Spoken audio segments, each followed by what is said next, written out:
Survivor Specialist Phil and Alexa are back for episode 3 of the challenge. And again, it is me being joined by John Millsip for the recap of this episode. Another really fun episode of the challenge, really getting into this. I was texting one of my friends who's a gigantic challenge person, and he said that he's been watching it for so long that it starts to feel stale because you're watching a lot of the same storylines play out over and over and over again. But as somebody who's watching this for the first time, I love it. I don't know the characters, so I feel like I'm meeting them for the first time.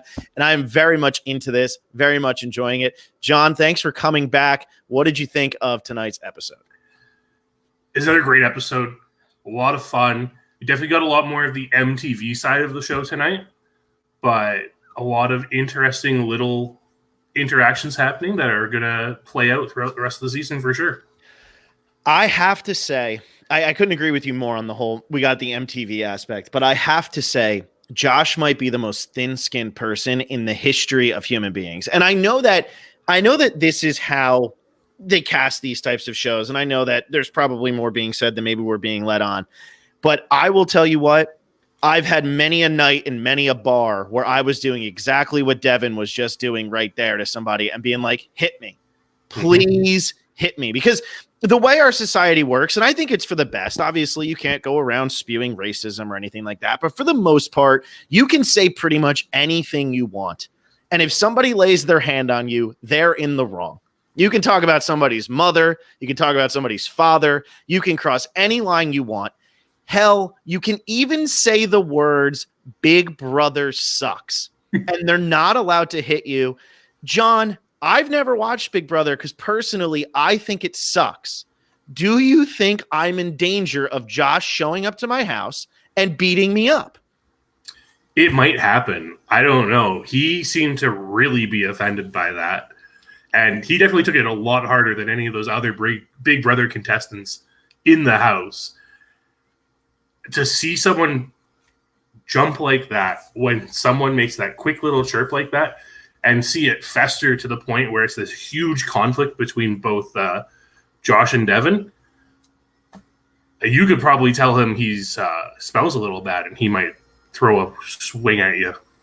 Well, and I mean, he was literally saying, what's 8 times 9? What's 8 times 9? Just to piss him off. And I kind of get it, because being somebody who's 5'9" and has always been smaller than anybody else who's out there, the only way you're not going to be able to beat up a bigger kid, the only way to get under their skin, not a bigger kid, but a bigger person in general. If somebody's really antagonizing you and really thinks they're hot shit, the only way to get under their skin is to talk. And there is nothing more infuriating for a big buff guy who is as thin-skinned as Josh is than to have a little twerp just constantly antagonizing them, because the twerp isn't backing down and you're supposed to be scary to them. Why are you not scared? And that's what kind of this felt like. So I guess Josh, it was more of a pride thing, but I mean, remember, this started off as Casey and CT arguing over who was using the oven. It had nothing to do with Josh and Devin. Yeah. And for Josh just to get so offended that CT and Casey were having this little argument, to go to CT and say, Casey's crying in the kitchen because of you, and then getting mad at CT when CT goes to check to see if Casey's okay. Yeah. Well, and the exact words he used, and I remember you saying this, I think on the first episode recap we did, where you said that they will, the producers will sometimes actually call them out. Like when she kept calling Joseph Jacob or Josh or whatever she was calling him, they'll call them out. They showed the clip immediately of him saying she's in there crying. And this, again, this just feels like high school. The big football player is mad that you're messing with the girl who he wants to sleep with, but he's just friends with, so leave him alone. And he goes, and it seems like it's genuine at first, and then it turns into this whole like ridiculous. I mean, he was chasing Devin around while Devin is smoking a cigarette, telling him to eat his ass. That is literally happening on our TV tonight, and it's absolutely hilarious. And I love like the people like Kyle and CT who are just standing off to the side watching it. And I think CT has a lineup, but he is funny though, because it's hilarious. I mean, for you to react like that is so immature, is so childish. And you know what? Like, I'm glad Devin stayed in tonight because I want to see Devin continue to troll Josh. What is Devin's line immediately after winning? F you, Leroy, eat my ass. He's telling people all over this place, and it's so immature, but you can't do anything about it because he just won the gold skull tonight. Yeah, exactly. And he's feeling on top of the world. He takes a blow early on in the episode when he loses his partner. Mm-hmm. Still gets everyone turned against him because of his reaction to Josh. Mm-hmm. And then he puts his money where his mouth is and beats a perennial challenge competitor. And so let's jump a little bit ahead here because obviously this is the freshest part, and it's kind of like how in the Survivor podcast we just end up talking about the tribal council first and then work our way back. Does Wes throw this? Do we think Wes threw this in some way, shape, or form that he just really didn't want to be there, that he was not enjoying this season, or did Wes really put all his might into this and Devin was just had more leg strength than Wes? I think that it comes down to Wes was giving us a lot of this idea of, oh, how am I supposed to get motivated when I'm up against my friend and things like that. I think Wes was just tired of being targeted. Mm-hmm. And he knew that even if he won this one, he's just back there next time. Mm-hmm. I am in agreement with you because as I was watching this, there's no way. Like at first I was like, oh, so they're just pulling on their own string. That's what it is. I thought I had understood the rules correctly. And then when they ran through the maze, I was like, oh, they're just on their own rope. And it's just kind of like having like, I don't know if anybody's ever done leg workouts or anything. You get those bands that they have different levels, black, red, blue, whatever. And the black ones are really hard to do. So like you're really having to put a lot of muscle into it. I was like, oh, that's all it is. And then I'm sitting there and I'm watching with my sister and my girlfriend, and they're both like, no, they're tied together. And I was like, then why isn't Wes just dragging this man backwards? There's no way. And like, I ran cross country, I ran track and field. Like I did those things. I had really good leg strength. I had no upper body strength, but I had really good leg strength. Wes still would have wiped the floor with me because he can probably squat 400 pounds. So I don't understand what I just watched happen there. And the only thing I can come to the conclusion of, he didn't want to be there, wanted to go home. He wasn't enjoying being in the house. And he says, you know what, Devin, you've never won it. I'll let you keep going. And this way I'm just, my feelings don't have to get hurt anymore and I can go home and take a nap or something. I think part of it is this challenge was probably a lot longer than it seemed like it was in the episode. There are times when they do this challenge, and this challenge takes like an hour. Because it's two people just tugging on each other the entire time, right? And when they were cutting to Wes towards the end of the challenge stuff, like he was pretty dug in there. So they probably spent a lot of time digging themselves in, slowly trying to inch together. And Wes was just getting to a point where he was tiring out. And he's like, I'm not really into this. Take it, Devin. See what you can do. Because I don't even think it's all that great for Devin to have won this because he's still going to have a target moving forward too. Well, and I think that's why I personally wish he would have taken Cam tonight. I think that would have been absolutely hilarious. You take Cam and then Kyle and Natalie are teamed up, and those are two people with gold skulls, so that probably puts a target on their back. But still, it at least makes that happen. But if he takes Cam here, it's the ultimate middle finger to Leroy because you say to him, you wanted me in here. You put Wes in here. You thought that I was going to go home, and now I have your girl on my side, and you can't even get rid of me. I wish he would have done that. I like the move of taking Tori, but like you said, Devin still has a massive target on his back, and working with Tori, I don't feel like people are as fearful of putting Tori and Devin in because Tori's not as tight with other people as Cam is. That would have been a real thing right there. You make that where you go in with Cam. They're going to have a hard time voting you in. I don't feel like they have as hard of a time with Tori. Yeah, we haven't seen much of Tori, so we don't really know what she's doing in that house right now. Tori was very upset about it. So much so that she's like, don't touch me. Crying. Tries to hug her to be like, hey, we're partners now. But Corey's upset about it. Tori's upset about it. Everyone's upset about it. And yes, while taking Cam might have been the biggest FU to Leroy, I think the approach Devin's taking here is if I take Tori, who's another one of these pairs that's working with Cam and Leroy, and I have Kyle, one of my closest allies, already partnered with Cam, It's just about spreading out those alliances as much as possible. That's a good point, because then you take Cam and now Kyle's with Natalie. And so really all you did was switch it. So now instead of Wes and Natalie being teamed up, it's Kyle and Natalie being teamed up. That's still two people who aren't in the big alliance. So that is a good point. Is Tori the second biggest threat here, though, or not even threat, but is Tori like who you would say is the second most important female in that entire grouping? Tori is an incredibly capable challenger. Like she made the final in her rookie season. She's probably one of the strongest women on this season. It's a strong call. It gives Devin a very good chance of winning double agent. I like that. And that was one of my things, because what I found interesting, what I'm finding interesting about this show in general is Cam is the female star of this season, in my opinion. I think she is by far the biggest star. Lolo and Natalie are kind of the tier after that. The rest of the women we haven't heard a lot from, which I find interesting. Also, the fact that it's an MTV show. I figured that there would be a little bit more there. And Once Upon an Island, I miss you too. I figured there'd be a little bit more there. But the men are sitting around and they're saying, if we get our partners and I get my partner, and they're not even referring to them by name, and that's how it's going. So as somebody who's just coming into this for the first time, and again, I said, my friend is like, oh my God, I've seen this a million times. And I'm like, I haven't. This is the first time I've seen any of this. I don't know what's going on. So I'm watching this play out, and I'm trying to figure out which woman would have been the best woman to take. I don't really know. I know I'm not taking Teresa, and I'm not taking Gabby, and I'm not taking Amber M or Amber B. You can't take Casey. You're not going to take Liv, because is Liv even going to be able to get through the rest of this season? Yeah. We don't know.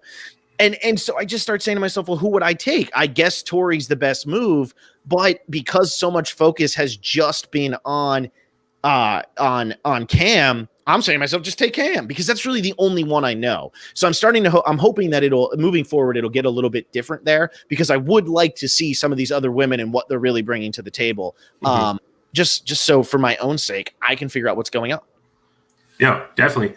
And it's just going to be really interesting to see how Cam proceeds from here. Yeah. Because Wes was clearly her big target going into this season. And is she just going to switch that target over to CT now? Because he's like another winner. And again, we're talking about winners. No one's mentioning Darrell still, who's won 4, and he's won more than everyone else. And is that because he's teamed up with a rookie? And the rookie is very unimposing. We found out tonight that Amber B played rugby, so maybe it does make a little bit of sense that she could be on this show and be somewhat competitive. I know we've been kind of trying to figure that out this entire time. But is that why? Because she's so unthreatening, they're like, we'll get Darrell later? Maybe. The whole pair dynamic of this and the fact that you can switch partners is really interesting, because right now, it looks like Cam is trying to play a game to get Leroy set up for a final. But in doing so, it almost feels like she might be endangering her own game. Agreed. So how much is it worth it to get them out there? When Cam's one of the top female competitors, she's done this as much as anyone else on here. She's strong. She has a chance of winning a final herself against this field. So is it worth it putting her neck out there to try to get Leroy to the win too? Yeah, and that's what I'm trying to figure out. Like, is she playing too complex of a game? Because we saw what happened tonight in a much lesser version when it came to Josh trying to play two people's games. He's trying to play for Casey and himself, and it shoots him in the not the foot or the leg. That might have been in the midsection. Like, Josh got shot tonight. Like, he got shot. But is Cam spreading herself too thin here to keep everything in motion? And at some point, do you have to say to yourself, you know what, like, Survivor reference, I'm a Terry Dietz this, Nick, Aaron, Nick, Austin, Sally, you have to go because you're useless to me. Like, I can't help that. I need to play this for myself. I get wanting to keep Leroy around as long as humanly possible. But now you have Wes literally going out of the game saying, everybody target Leroy, which, you know, I don't think anybody's going to take Wes's word on it anyway, but still putting it in people's minds. He's teamed up with, Leroy's teamed up with Casey, who had the drama going on. So I'm sitting here going to myself, how is Cam going to navigate this? Especially if people, now that this other alliance is getting really, really thin, who's Kyle aligned with? Kyle's not aligned with anybody. No. I mean, like Kyle and Devin, CT's backed himself right out of that. Mm-hmm. We saw that because he voted for Devin tonight. But you have the other thing is like that Big Brother alliance is so large. Mm-hmm. They're just going to have to start cannibalizing themselves sooner rather than later. Yeah. So absolutely. Focusing on getting rid of this entire other alliance right away and giving them gold skulls in the meantime might seem a little short-sighted when we get to a point where everyone's scrambling for their own gold skulls. Well, because the other problem is too, what's going to happen. And granted, Devin right now, I mean, Devin's sitting here with Tori, so that's good. But what's going to happen if Devin and Tori end up being head of, I don't want to call it head of house, but what happens if they end up being double agents here near the end? Devin's got a skull, Tori doesn't, and Devin says, "I'm not going in there. I'll let you two who don't have one battle it out." They're giving I feel like they're giving too much power to the people they're not aligned with. And I understand that the name of the game is you got to go down there, you got to win something at some point. Some way, shape, or form, it's got to happen. But I'm still like worried that now you have Natalie, CT, and Devin are the three people with skulls. They're not in the alliance at all. So all three of them have skulls. How is the alliance going to make sure that none of them continue forward with these skulls? Like you're getting to the point now where you have no control over the skulls. You've put them all in. You're making them battle it out, but they have everything. If you get one more person in there, let's say Kyle. Oh no, I'm sorry. Kyle has the skull, not CT. That was my bad. Yeah. Kyle has the skull. But what if CT now goes in with Big T and CT wins a skull? Now you have 4 people in that alliance that have skulls. Like you're running out of people to give the skulls to, and you're putting a lot of faith in we're going to beat them at some point during this. If they end up being the double agents, they don't have to make the decision of, do I go in to try to get my skull? They already have their skull. Yeah, and on top of that, it's very dangerous giving these wins to players early in the game too. If you're not, I think the right way to play this is put the people who get the gold skulls in immediately over and over again to try to break them. Because I think if you give them a gold skull early, you've just given them complete motivation to keep pushing, and they're going to be a stronger competitor because of it. So you need to weaken them by putting them into elimination over and over and over again and try to take that gold skull from them. Yeah, absolutely. Absolutely. But now what happens if 2 people with gold skulls go against each other? I don't know. We have to wait and find out. Like, because my thing thing is the challenge sometimes.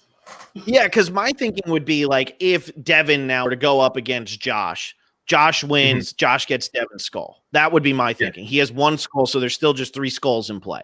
There's not a 4th one. He doesn't get 2.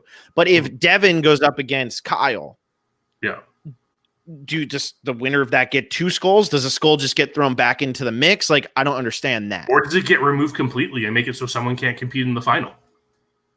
Yeah, that's true. That's true. I feel like as well. Do they like to have 10 in the final though? Like, is that a thing where they generally do like 5 men, 5 women? Because I have tried to look in the past, and it seems like they always have multiple people in this final. It depends. Most common number for a final is 6. Okay. It depends how many like different points they're having. Usually, if there's more than 6 in a final, that means there's an elimination along the way. Okay. Where someone will get eliminated throughout the final. Okay. Last season, I think they ran with 9. Which is weird. There was 1 less woman. Okay. So it was 4 women, 5 guys, and then there was eliminations along the way. Okay. So we don't know exactly what the end game is because we haven't been told what it is yet. Yeah.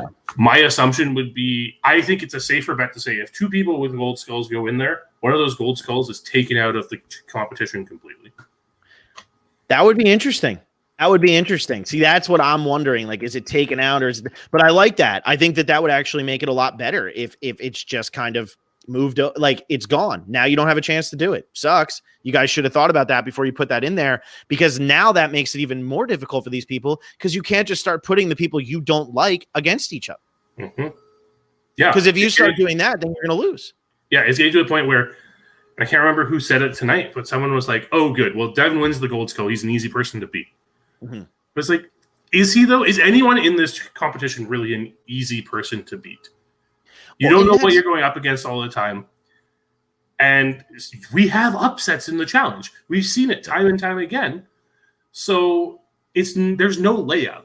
Yes, maybe going against Joseph was a layup last week for Kyle. But even that, we saw that it wasn't terribly lopsided in Kyle's favor. No, and that's why, like, when I'm watching, whoever said that, I literally turned to my girlfriend and sister and I was like, but he just beat Wes. Mm-hmm. Like, he just beat Wes. So it's like, and it wasn't a puzzle. It wasn't like, oh, it's a puzzle. And next week it's going to be Hall Brawl, you know, which you've mentioned a couple times. So that's going to be exciting. And obviously, if Devin gets in against anybody in that, he's going to get the shit kicked out of him. You know, it happens. What are you going to do? But like, there's no way you can sit there and say it's easy. It's easy. We got him. Like, not for nothing. As much as I think Jay can scrap it with the best of them, Jay versus Devin isn't lopsided. Devin versus I don't know, Michi is definitely not lopsided. Like, if Nam is going against Devin in a Hall Brawl, yeah, Devin's dead. But anything else where it's some sort of technique or anything like that, I forget who went against Leo today in the challenge. It was Darrell. And Darrell said he's got the technique, and all of a sudden he's doing some move on me, and clearly this guy knows what he's doing. Well, yeah. If you have a technique, sometimes that's what you need to actually beat the strongest person in the room. Mm-hmm. You know, I mean, that's why there's the whole joke of if you're doing squat, make sure you what is it? You got to lift and twist, because, you know, that's the whole Family Guy thing where you lift and twist, you're going to pull your back out. It doesn't matter how strong you are, but if you have perfect form, you're going to be able to lift more weight than some people who might be just stronger people than you. I feel like that's what we're seeing a little bit of in this right now. So I'm happy for Devin. What do you think about the Nicole situation and I guess a little bit of the Liv situation, which, by the way, Liv is partnered with Michi. Those are two people on this season. I don't see how you have this type of challenge and not think someone's going to get injured. I know. It's straight up wrestling. They were even like, hey, if you throw them off the back, there's no net there. No harness. We're not keeping you on the truck. You're just on the road afterwards. Yeah, there was definitely something keeping them from falling off the back, because if you fall off the back of a truck that's moving 50 miles an hour, you're going to die. Yes. You're going to legitimately die. And so, I mean, hopefully they just took it upon themselves and said push to the sides. But I was looking at the back. There was something blocking there, because if somebody goes off the back, I'm pretty sure MTV, even though they can't be sued, I'm pretty sure the rest of America would be like, yo, you know what, MTV, we actually don't like watching people die or become paraplegics on your network, so we're done. Yeah, no, definitely. And it's just wrestling. Wrestling's already something where people get injured all the time, especially inexperienced wrestlers. Yeah. And we had someone like the fact that it's Nicole that gets injured and who, you know, probably knows how to handle that type of situation, and not someone like Big D who's never been in a conflict before. Yeah. Right? And technique's so important in wrestling, and you have two people wrestling at each other. Yeah, someone's going to get hurt because they don't know what they're doing, especially when you're throwing them off of a truck moving at 50 miles per hour. Moving at 50 miles an hour. Exactly. And that's kind of like what gets me is I'm like, I get doing the physical challenges and making it exciting and all that. As much as Nicole's voice irritated me, I don't want to watch Nicole go home like this. Like, to me, that's not good TV. You know, it's the same reason why I think Survivor has backed off a little bit on their challenges, because they don't want Caleb situations. They don't want Courtney Moon situations. They want situations where people are getting voted out of the game. Ultimately, that's where the most drama is. And for Nicole to go here, it might be good for their numbers, because now there's, you know, oh, good, we just kind of got through a little double boot there or something, whatever you want to do. And now we're down, we went from what? They started with 30 people or 38 people, whatever. How many did 30 people. And now we're down to 26 instead of 27. So it made it move a little bit faster, but I don't want to watch that happen. And then for Liv to also get hurt and say that in the x-ray, there's a chip in her arm. Okay. Interesting. We'll see how that ends up actually progressing, but it sucks that Nicole had to go home. And I've dislocated my shoulders numerous times. I say that all the time, but when that happens again and again and again and again. Normally it goes back in. I have to think that she probably either tore something in her shoulder so that being a firefighter, she wanted to go home, or that she had separated, she had done something to her collarbone or her actual rotator cuff or something. Because otherwise, she would have been able to figure it out. But, yeah, I agree. So, all right, let's talk about that. The matchups though here. So the way that this was run was just based on time. Whoever the best time wins. How do we feel about that, considering clearly these matchups? I mean, Leo gets punished for going against Darrell. Darrell gets punished for going against Leo. Like, how do we feel about that? I don't know. And we know that there was a time limit, so it wasn't even someone, it's whoever does finish it first, because we have this time limit, which was longer than 10 minutes, apparently. Because there was one point where TJ calls out 10 more minutes. It's like, oh, okay, this is long. But it seemed weird to be time-based for this type of thing, where it would just be like an eliminator challenge, where it's like people go on again after they win.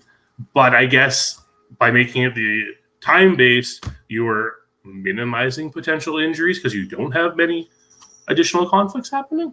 Or, I mean, you know how else you could minimize injuries is like just one, don't have it being a moving truck. Two, have it just be like over water. And problem solved.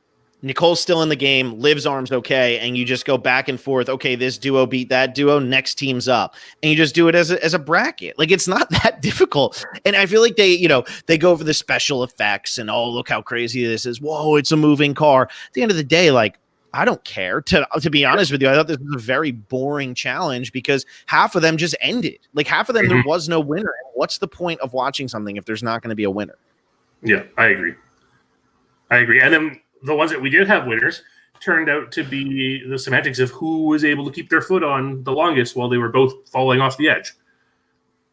Yeah, which, like, since when was that the rule? That was not established to us until Wes told us afterwards. Yeah. So I don't understand that.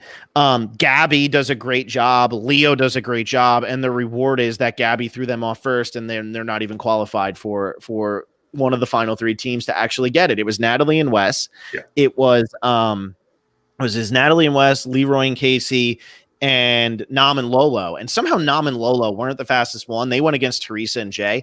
I thought they absolutely wiped the floor with Teresa and Jay. I'm really surprised they weren't the fastest ones. Yeah, it's a good question, but it's one of those editing things where it's really hard to gauge how long these things are happening.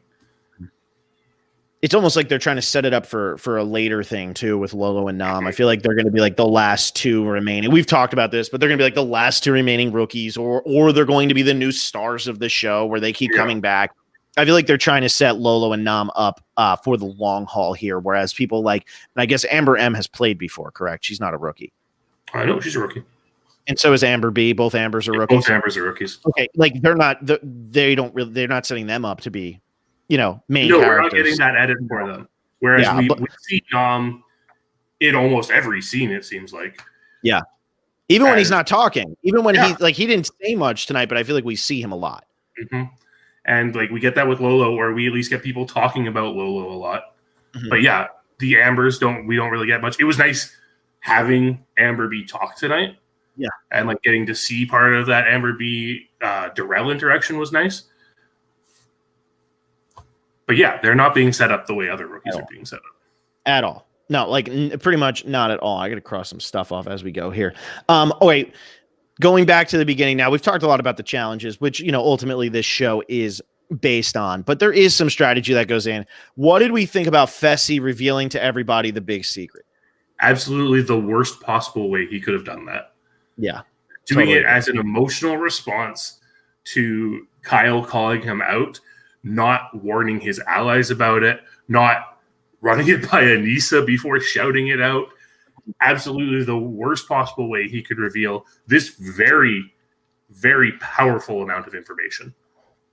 Yeah, and then it ends up pissing Corey off because he's like, well, what did he say? He was mad about Fesi not talking to him about the votes, like, and just like letting it be out there, like that this is what happened. And, if Fesi and Anissa had chosen to tell some people beforehand, fine. But to just throw it out there to somebody who you're clearly not aligned with, Fesi's just digging himself a hole. And like, to me, Fesi and Josh, yes, they're entertaining, but Fesi and Josh, I can just do away with. Like, I'm not getting anything from them. And I know I keep messing this up, but they're both Big Brother, right? They are.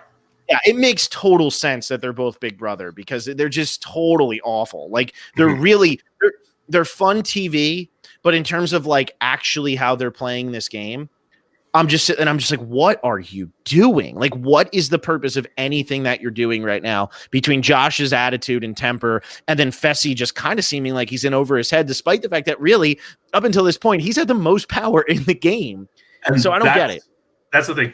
I don't know why you would spill it at that point either, because saying it before seeing what the next daily was and having a chance to be the double agent, it's possible that Fesi and Anissa could win this again and then just be double agent again and not have to tell anyone.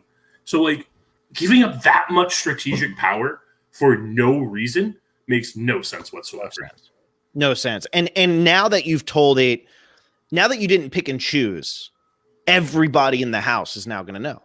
Everybody's now going to know. So, like, I don't know. Like, I feel like it's the worst thing you could possibly do. And I understand wanting to put Kyle on the spot, but you're also putting Kyle on the spot by putting yourself on the spot. And Kyle, who's a total pain in the ass, is just going to turn it around on you. Like, Kyle's an instigator and you're giving him ammunition to instigate. Yeah, exactly. And then Kyle can just go around and is like, oh, did you guys know Fesi and Anissa knew exactly who you voted for? And we saw how Wes turned it around, because Wes was just like, oh, now I know who voted against me. Yeah, absolutely. Absolutely. And then that's going to lead to drama, obviously, further down the line. But, like, you know, now everybody knows. And I just think you're revealing a lot of information there, because right now there should only be 4 people who know. And then Cam would probably know at this point, but that's really all that should know. So it's just crazy to me. It was just pointless to give that information away, especially when your alliance is so big and there are so many people who could win that power and become the double agent, so that you can keep all that information under wraps. Yeah. Because what would it be? I mean, pretty much, I can't keep track of the numbers, but it's got to be 18 people, I think, who voted in. I tried to look real quick when it was up there, but I think it was 4 rows of 4 and then 2. I could be wrong, but 18 out of 27, you got 2/3 of the house on your side. Exactly. Not anymore, but still, but 2/3 of the house. Yeah, and if they keep going this way, if they keep going with this loose lips on information, if they keep going in this approach where they decide, hey, we're just going to keep throwing these specific people in to try to get them eliminated, we're just going to get to a point in the season where no one's going to know what to do. Yeah. Well, and I think it's already starting to happen, because I just feel like, everybody knew they were going to throw in Wes and Natalie today or whatever it was, because they knew it was a man elimination. But, you know, I'm reading the comment here. Where was it? It was the one where GRR, they could still target Devin even with Cam on his team by just voting for them on male elimination days. I don't feel like the challenge is going to be that simple, where it's just going to keep doing this alternating, because then it's just too easy to figure out what's going to happen. I do feel like that there's going to be some times where it's a female elimination when you think it's going to be a male elimination, or it's going to be a male elimination when you think it's going to be a female. I would not be surprised at all if next week it was a male elimination, because Nicole went out to even up the numbers, and it would throw people off a little bit. So maybe that's what happens. Maybe it throws people off the scent. Maybe there's a double elimination where the team actually does matter, whatever it ends up being. But I feel like right now, like you said, they don't know where, like, they're going to get to a point where they don't know where they're going, what they're going to do, what the next move is going to be, especially when the challenge does something that's going to subvert their expectations. And that's really going to throw them off, because yes, tonight it was a male elimination. But what if they had thrown Devin in and then said, okay, we're going to throw in, you know, Natalie and Wes. And then it's like, but actually it's female elimination tonight. And then it ends up being somebody else who goes in. I mean, Devin was trying to make a push for Tori and Corey. Well, what if it went to the second most number of votes and now it's Tori versus Natalie, and Natalie beats Tori again. Natalie gets the 2 skulls or whatever, or she keeps her skull or whatever it would be. Maybe they throw a skull out, maybe they don't. But if Natalie beats Tori, now you've lost Tori, and you didn't mean to do that. Like, they got a little cocky tonight. It worked in their favor, but there's going to be a point where it's going to switch up, I would think. Absolutely. And I think it was incredibly risky to be putting Devin down there. Incredibly risky to be voting him in, just because you don't have that guarantee that it's a men's elimination. And they even mentioned it when we got to that point where they put Wes and Natalie down. It's like, oh, good, it's a men's elimination. It's like, you guys should have been thinking about this beforehand, because if it wasn't a men's elimination, this could have gone completely sideways for you. Completely sideways. Like, that could have really upended this game big time. Like, it could have upended it big time. And I would have loved that. And you know what? I think we're going to get some of those things moving forward. So I'm going to be very excited about that. But yeah, I personally, I'm happy Devin went in. I'm happy Devin won. I'm happy he beat Wes, even though I liked Wes. I think Devin is so much more entertaining. I feel like Devin's going to cause a lot more drama, but I would have loved it even more if it said team elimination. Devin's not going in, and we're going to bring Corey and Tori down now, and it's Corey and Tori versus Natalie and Wes going head to head. Boom. Like, let's see what happens. And then the next one's a men's elimination, or the next one's a female elimination. But that's what I want to see. That would have been entertaining. And like I said, I think we're going to get there. I think we're going to get something like that. But there was a big opportunity tonight, and I think they took a big risk putting Devin in there. I agree. So the big question is, did production plan for this to be a men's elimination the entire time, or did they change it after Nicole was injured? Well, and I had the theory that they would do men, women, double, men, women, double, or men, women, double, women, men, double, something like that. So I think tonight could have been a double. And I think when Nicole went down this early in the game, they said, just make it a men's elimination. Just do whatever. If Devin goes in, make it a men's elimination. If it's a pair, maybe they still would have done a double elimination. I don't know, but I'm sure, like, by them not saying, Devin, you're now safe and you're a rogue agent, it pretty much signaled, like, hey, this is going to be a men's elimination. Like, I think it became a little obvious there. Maybe that wasn't always going to be the case, but you know, I think they would have said to them, hey, it's actually going to be a double, so you can't vote Devin in if it was going to be that. But we'll never know, because it doesn't seem like MTV really spills their guts here on any of this stuff. So no, not at all. All right, so Devin gets voted in. Leroy votes in Wes and Natalie. All of that happens. Devin wins. Devin's screaming at everybody. Devin's trolling really hard. Tori's literally crying. What do we think about, you know, we always go through the pairs here kind of at the end, but what do we think about Devin and Tori moving forward, considering Tori obviously hates that she's paired with him? We had that moment earlier in the episode where Cam was saying, Kyle, like, listen, I'm just going to win an elimination and cut you. So we know that they're thinking about this type of thing. Tori's probably thinking a similar thing. Tori, I think, is thinking, oh, no, Devin is causing so many problems in this house. I'm going to have a target on my back because of this now. And I don't think Devin's going to care. In all honesty, I think he's just going to be like, yeah, okay, Tori, I already proved myself. Go for it. So go ahead. It might make things a little more hectic, I think. I think we're going to see a more laissez-faire attitude from Devin moving forward, and I think it's going to be great TV because of it. I think Devin's whole goal right now, and you know what? I don't blame him, is to get punched in the face. I think that is legitimately his goal. He is going the Johnny Fairplay and Pearl Islands route. That is his goal, because in that game, Johnny Fairplay wanted Rupert to punch him. He wanted Sean to punch him. He would egg those people on as much as he could, and they came close a couple times. And he'd say, I want you to hit me. Please hit me, because then you're eliminated from the game. And in a game for money, and especially when it is sex versus sex, so you know that you're only going against the men, troll the shit out of Josh, because Josh put a dent in the wall because he's got roid rage or whatever he's got. Like, I don't know what's wrong with him, but he's got something going on there where he can't keep himself calm. He punches the wall. Imagine that's Devin's head. Good, Josh, you got your kicks. Now you're out of the game. That's what Devin needs to play like right now, because he's just got to keep pushing people's buttons. And it's clearly not that hard to do. You know, and I mean, I wouldn't want to be at a party with Josh, because I just mouth off. That's what I do. And I love in the preview for next week, Jay sitting there saying, you do realize, like, I'm not one of those people. You're not going to talk to me like this. Like, cut the shit. And I love that from Jay, because at the end of the day, like, you can't just let that kind of guy, because he's all big and strong, walk all over you. We've all been punched in the face before. Maybe not you, John, because you're a nice guy, but we've all been punched in the face before. It sucks for a little bit, but unless you really get pummeled, you're not going to die. Jay's not going to sit there and take this from Josh just because he's got muscles. Josh needs to calm the hell down. He's got to calm down. And hopefully he doesn't calm down, because I would love to see him punch somebody. I don't really care who it is. Yeah, they're bringing the TV. They're bringing the drama. And this type of drama is what makes the challenge so great. Because we do get those challenges, and we also get the MTV drama. Mm-hmm. And everyone just pushing each other's buttons, and you just love to hate it. Yeah. And like I always say when we talk about Survivor, The Amazing Race, it's an edited show. Mm-hmm. I don't hate Josh, but he clearly has very thin skin. Nothing bad was said to you tonight. Maybe somebody talked about your mom at some point and we didn't hear it, but nothing bad was said about you tonight. Like, you got to calm down there.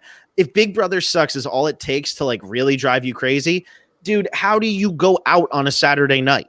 Like, how do you go to a bar? Because people are going to say worse things than that accidentally that you're going to overhear. Like, how can you do that? It blows my mind that a man as old as Josh is can get through his life as long as he has without being in prison. Like, if that's really how it is. Now, I get it. It's MTV. It's edited. That's the point. But there's not always going to be security guards in double masked, in case anybody knows, double masked, there to protect you. Yeah, exactly. All right. The other new team is now going to be Natalie and Corey. What do we think about Natalie and Corey? I think Corey got a very strong partner out of this. Yeah. He might even be an upgrade over Tori. And now that Natalie doesn't have Wes there, I think we're going to see a bit more of Natalie now playing a social game, because I think with Wes as her partner, she kind of has to step back a bit because Wes is already pushing people's buttons. I think we're going to get more of that like late game Natalie come in, and we're going to see some sparks fly. Yeah. And you read my mind on that question of like, is this better? And can she start playing now? Because Natalie, the whole time, it feels like she's had a target on her back because of Wes. Does the target now disappear? I know she has a skull, and I know she is a Survivor winner, but does the target disappear at least a little bit now, because she is teamed up with somebody who is technically in the alliance? And what woman in their right mind is going to want to go up against Natalie in any of these challenges? Yeah, and Natalie's also comes from the CBS family, right? So it's not like she doesn't have these connections to that Big Brother group anyways.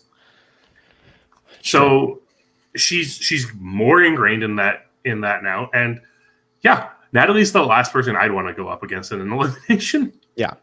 Absolutely. So I think Natalie, actually, I think this was the best thing for her. I mean, they called her stupid early on. I think it was Wes, or I think it was CT who early on said she was dumb for whatever she did by staying with Wes. People were saying that, but I think that this worked out the best for her. She doesn't get her hands dirty. She doesn't look like bad. She's not infiltrating. She's just like, sure, now I'm in a good position. And I doubt anybody's going to be voting Corey and Natalie in right off the bat, just because if it is for some reason a double elimination, there are even men and women right now. If that type of thing were to happen, then you don't want to go up against Natalie really or Corey in that situation, because they're both very strong. And I know, look, there's a lot of guys out there who have a lot of muscle, but clearly not every single challenge is going to be about muscle, or they wouldn't be throwing people out there like Devin and Jay and whoever else. So that's just what I have to say. Even Kyle. Kyle's not that big of a guy. I think I could take Kyle. Don't tell him, because he'd probably beat me up, but I think I could take him. And then we finally got our first look tonight at CT and Big T. What's your take on the Fuzzy Bunny and the Hawk? I love the approach they're taking. I love these two. I think CT's always been a fantastic character, and Big T is such a big personality, and she's so fun to watch. She has this very like naivete. Yeah, naivete to her, in which she's never been in a fight before, and she doesn't really do the conflict well, and she isn't the biggest and strongest, but she's so fun to watch. And it's just like her little quips and the personality she exudes is so contagious and so fun to be a part of. Yeah, I guess when I was talking about earlier how Cam was the only real female character I feel like on this season, Big T is also one of them. It's just I don't think I'm going to pair up with Big T if I get to choose, because Big T got her ass kicked today. Who did she have to go up against? She got her by Anissa. Anissa literally like ate her for lunch there. That was ridiculous. Anissa was just like, nope, we are not doing this. Toodles. And then CT and Fesi had a great battle that ended up timing out. So Anissa being great against Big T, did nothing for anybody. Exactly. It was completely pointless. So yeah, that was a good one there. We didn't really hear much from Lolo and Nam tonight. They kind of took a little bit more of a backseat. Michi came to life a little bit because he had a little bit of strength when he threw Corey in. Were you surprised Michi was able to beat Corey? Yes, only because we didn't know what Michi could do. And he cramped up in the last challenge. That's right. So all we really knew about him was if he swims in cold water, he can't move. So yeah, I was a little being surprised. A human being, right? Yeah, exactly. Yeah. So yeah, I was a little surprised, but at the same time, he attacked it with better technique, and that's what it takes to win something like that. Yeah, absolutely. Leroy and Casey ended up being double agents, so we talked a lot about them. Darrell and Amber, not really too much going on with them tonight. Amber did tell us that she played rugby. That's the extent, and then she proceeded to get her ass kicked. She played rugby and then was immediately thrown into the net. That was one of my favorite things. Anissa and Fesi. So Fesi's going crazy. What do we like? Anissa kind of took a back seat tonight. Anything really to report on Anissa, or are we just feeling bad for Anissa because Fesi's just running around telling everybody everything? I feel bad because Fesi is just giving away all these secrets. Like, she had so much power, and Fesi's just like, here, guys, have this power that Anissa has. And it was so nice to see Anissa with power early in a season of the challenge. But now we're just going to see typical Anissa. She'll fade into the background for a while. Mm-hmm. And then eventually someone will be like, it's time to go eliminate Anissa. Mm-hmm. So it seems like everything that we've seen before. Yeah. Yeah. Okay. That makes sense then. We have, let me see here, just as we roll through. Josh and Nani. Didn't really hear much from Nani tonight. She just said Natalie could beat her up, which it seems to be that's really the only story coming from any of the women out here right now. Amber, M, and Nelson. First time we didn't get a Nelly nickname, which is a little disappointing. But Amber M did have a little bit of something in there. Anything on the two of them that you have to report on? No, there's just still not enough information about them. We haven't seen them strategizing at all. We haven't seen them in any of these house conversations. They lost the daily today. Mm-hmm. There just wasn't a lot about them. Yeah, there really wasn't much in there at all. Teresa and Jay got their doors blown off. Are Teresa and Jay an easy target right now that if you want to pick a pair, you'd pick them? I know you said Teresa's pretty good at challenges and stuff, but with what they did tonight, I'm not too scared of them. I mean, they were also up against Lolo and Nam. Mm-hmm. So, it's hard to judge based on that. But, yeah, I'd say they're probably one of the weaker pairs. Yeah, that's a bummer. And it doesn't seem like they're in enough drama to get split up. Not right now. Definitely but next week. Maybe next week. But if you have to watch a hall brawl of Josh versus Jay, that's a waste of everybody's time. I hope Jay wins, but come on. Unless Josh falls flat on his face and Jay can just run over top of him. How the hell is that going to happen? Oh, you'd be amazed to see what happens in some of these hall brawls. I am excited to see what's going to happen in the hall brawl next week. I'm very much anticipating it. Kyle and Cam. Seems like Cam's still doing her thing. Kyle's always the center of attention. Cam's just running the two, and that's just what it comes down to.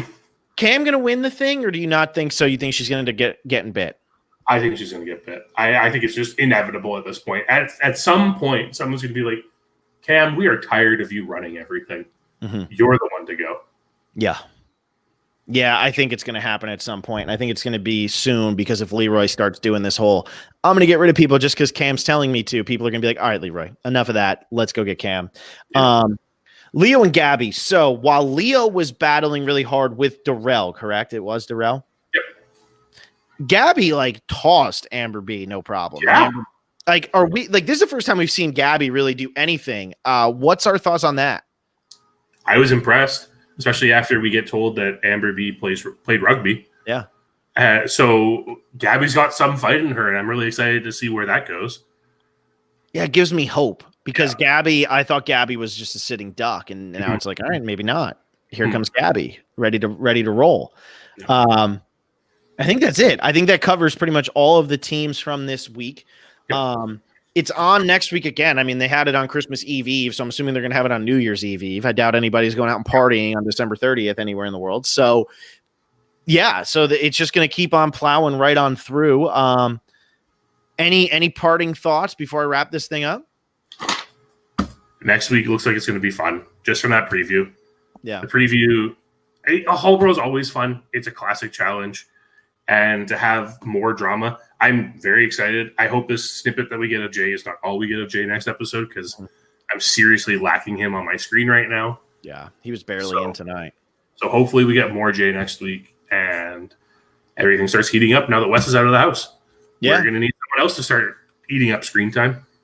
Absolutely. Yeah, Wes was a big character. It seems like Wes and CT are like the two biggest stars here, which is funny to me because CT doesn't seem all that interesting. But anyway, I like CT, but he's not like when you look at some of the rest of the characters on this season, CT's not really. Yeah. All right. Well, we'll be back again next Wednesday, the day before the new year. So probably be the last podcast of this wretched year. John and I will be signing off on 2020. We will be putting our stamp on this MFer and we will get the hell on with our lives. But if you're not a patron, go to patreon.com/Survivor Specialists. It's in the bio here, or in the link description. We're going to be doing a lot more come January. We were doing a lot over the summer, kind of slowed down November and December. I was moving and Alexa had a lot going on. So we're going to be doing a lot more come January, February, March, all of that. Maybe even do some challenge related stuff. Maybe we can start getting some other shows involved, especially since Monday night, we're going to be having Hung and Chi from The Amazing Race on the podcast. Alexa and I will be talking to Hung and Chi, breaking down what happened on The Amazing Race and the greatest finale of all time. We will also be talking. We have a couple other things Survivor related kind of on the horizon. We just did a stocking stuffers patron episode. So if you haven't signed up for Patreon, now's a good time. January is going to be a much better month than what November and December were, although still kind of worth it. Other than that, Alexa and McKenna are still doing their Australian Survivor rewatch, which is on Monday nights. As I said, we're going to have Hung and Chi. We're going to be doing more Survivor stuff probably in the new year. We have some things out maybe to Peridium and to Mike Bloom. So we're going to be talking to them again at some point in the near future. Otherwise, keep enjoying the challenge. Have a Merry Christmas if you celebrate it. If you don't, have a good December 25th. Anyway, go get some Chinese food because that's supposedly what everybody does if they don't celebrate Christmas. John, thanks again for being here. Thanks for teaching me what the challenge is actually all about. And we'll be back next week.